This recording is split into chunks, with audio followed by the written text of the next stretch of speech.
Everyone, Debbie Cook here with another project I've just finished. This is the envelope journal.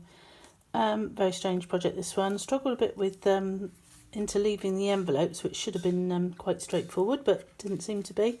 And it gave you some two signatures, but where the leaves were, the envelopes were interleaved, it didn't make it very easy for putting together as a signature. So this is one of those journals that I think could be classed as needing more practice, I think. But I'm pleased to have finished it. It's been going on for another one of those projects that's been hanging about for a couple of years, I think. So on my list of things to finish.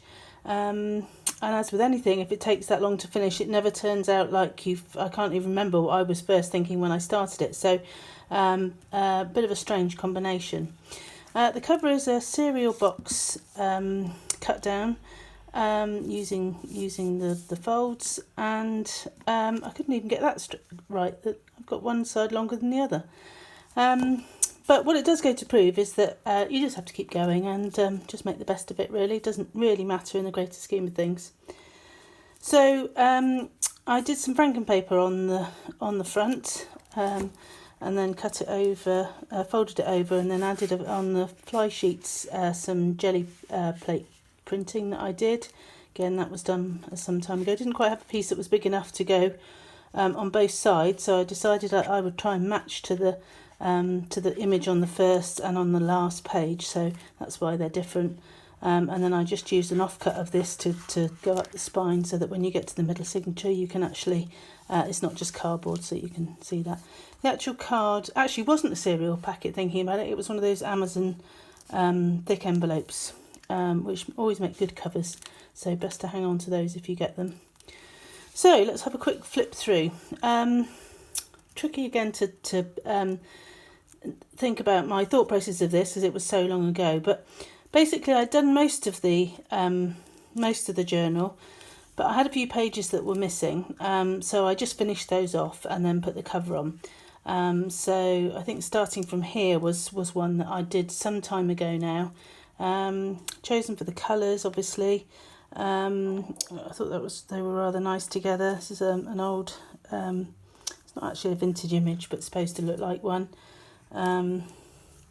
This is actually vintage music paper, and I decided to try and use some little tiny pictures that I had to fill in on the spaces, and a little tiny person there. And this again was actual vintage paper. I thought that outline of the face was really lovely, very simple.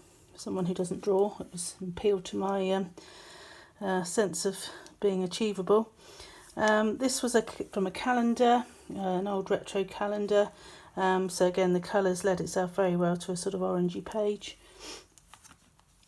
Going on to browns and golds. I normally when I fussy cut right to the lines, but on this one I'd actually left a colour, bit of a colour border, and actually I quite like it. I think it's the first time I've done that, and I quite like that.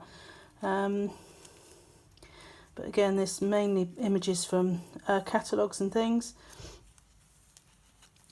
This is a bit of a mishmash of colours, not really a specific colour theme, although the one on the right is more black and white. But yeah, it's really nice to put odd images together for no reason. I can imagine in years to come people looking at this and thinking, oh, I wonder why those were all put together. But that's the beauty of gluebooking. You can do exactly what you like. You can put together what you like. Just keep trying different images with things on a page until you actually like it. So this one, I really like the green on this one, and the contrast with the person walking against this white wall. And then I had this shelf with china on, which again doesn't go, and then just some little images to fill in the gaps really across the top. You end up with as long as the page you end up with is one that you like. This one needs a bit more glue in the middle of it. We're putting together the envelope journal. They just interfold with each other, which sounds simple, but I think I just need a bit more practice, because I didn't find it very simple at all. Some pages went in really well, but I do like the size of it. So it's 4 3/4 inches wide by 6 1/4 inches tall. And it came about because someone gave me some envelopes that had an old company branding on, and I didn't want to waste them, so I used them. And I tried putting some paint on the background of each of these pages. Most of them is covered up so you can't see it. But actually it's a really good way if you want to break the white page, and I actually quite liked it. So what it did do was it gave me the opportunity to do some pages that weren't completely covered. Doesn't matter if you cover it right up. So this one, you can see the paint that I did on the background. I just smooshed it over with a credit card. And if you struggle with doing white space collage, which I do, it's a really good way to help with that. So it does sort of lend itself to putting stuff in the middle rather than covering the whole page. So there's another one you can see the paint for. So I just use a different colour paint on each envelope really. And it does help. The other thing it helps with is choosing the theme for the page. If you struggle to get started, then that's quite a good starting place. But again, just random images put together. But